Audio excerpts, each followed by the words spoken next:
अब मैं आगे एक बार मैं हिमराज राम आपके पास सबसे पहले आ रही हूं। तो हिंदुत्व के लिफाफे में ये बीजेपी का जो सोशल इंजीनियरिंग फॉर्मूला है पसंद आ रहा है ना आपको?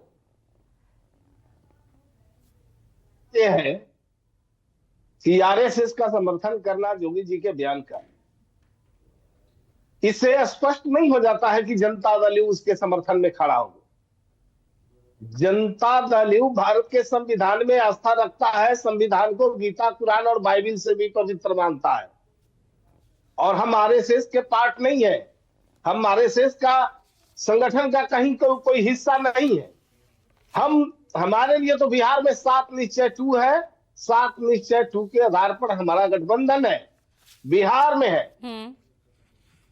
केंद्र में अलग बात है कि हमारे सहयोग से केंद्र की सरकार चल रही है, लेकिन कौन कहां क्या बोलता है, आरएसएस किस बात का समर्थन करता है, विरोध करता है, इस बात से हमें कोई लेना देना नहीं है। हम सीधी सी बात करते हैं कि हम संविधान पर भरोसा करते हैं, संविधान सम्मत कार्य करते हैं। तो गिरिराज सिंह की हिंदू स्वाभिमान यात्रा, जिसमें वो ये भी कह रहे हैं भाई मुसलमान एक थप्पड़ मारे तो 100 थप्पड़ मारेंगे, जेडीयू का कोई रिएक्शन नहीं आता है? बात है हम हमारा साफ मानना है, हमारी पार्टी का साफ निर्देश है और साफ तौर पर हम लोग इस बात को कह रहे हैं कि बिहार के अंदर जो कोई भी अमन, चैन, भाईचारा, शांति, सद्भाव कायम है, कानून को तोड़ने की कोशिश करेगा, शांति सद्भाव को जो तोड़ने की कोशिश करेगा, उसके ऊपर कानून का डंडा चलेगा, कानूनी कार्रवाई होगी। तो गिरिराज सिंह के इस बयान से सहमत हैं आप? कानून का डंडा चलेगा? तो सीधा कहते हैं, हम जो कहते हैं कि हमारे यहाँ बिहार के अंदर जो कानून को तोड़ने की कोशिश करेगा, वो सबके ऊपर कानून का डंडा चलेगा। हमारे यहाँ जो कोई भी व्यक्ति अभी तक का, चाहे वो किसी भी धर्म का हो, किसी भी जाति का हो, कानून को तोड़ा है, जेल के अंदर गया है।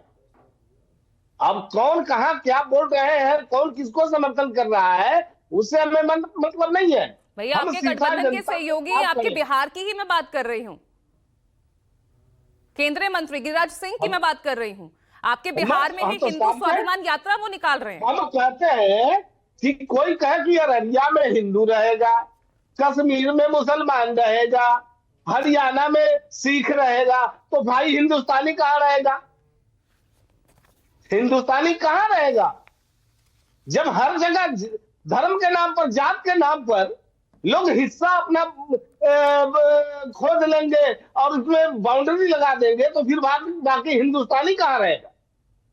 तो ये लोग दरअसल क्या करते हैं उससे मतलब नहीं है। हम सीधा कहते हैं कि भारत का संविधान हमारे लिए पवित्र है और संविधान को बाबा साहब डॉक्टर भीमराव अम्बेडकर ने इसकी रचना की थी और पूरा देश संविधान को मान रहा है, पूरा देश संविधान से चल रहा है और संविधान इस बात की इजाजत नहीं देता जो इस तरह के खुरखंड रचे जा रहे हैं, साजिशें रची जा रही। तो आप ये कह रहे हैं कि गिरिराज सिंह ने गलत कहा, ये कह रहे हैं? बिल्कुल गलत कहा। हम तो साफ कहते हैं कि बिहार के अंदर शांति सद्भाव है, भाईचारा है, अमन, चैन और शांति है, कानून का राज स्थापित है और इसमें कोई आदमी गड़बड़ करेगा, उसको तोड़ने की कोशिश करेगा, शांति भंग करने की कोशिश करेगा, सीधा उसके ऊपर कानूनी कार्रवाई की जाएगी। बहुत अच्छी बात है हिमराज राम, अगर आप यहाँ डिबेट में रहकर अगर आप ये बात कह रहे हैं, लेकिन हैरानी तब होती है जब आरक्षण की बात करने वाली पार्टी, जाति का जनगणना कराने वाली पार्टी, और वहां पर मुसलमान एक थप्पड़ मारे तो 100 थप्पड़ मारेंगे, जो ये बयान दे रहे हैं उन पर कोई कार्रवाई नहीं होती। नीतीश कुमार चुप है। बताइए आपकी पार्टी के किस बड़े नेता ने कुछ आकर कहा? हमारे पार्टी से शायद पूजा जी आपने ध्यान नहीं दिया, हमारे पार्टी के नेताओं के द्वारा, हमारे पार्टी के प्रवक्ताओं के द्वारा लगातार इस बात पर बयान आते रहा है और हम लोग इस बात में विश्वास नहीं करते हैं।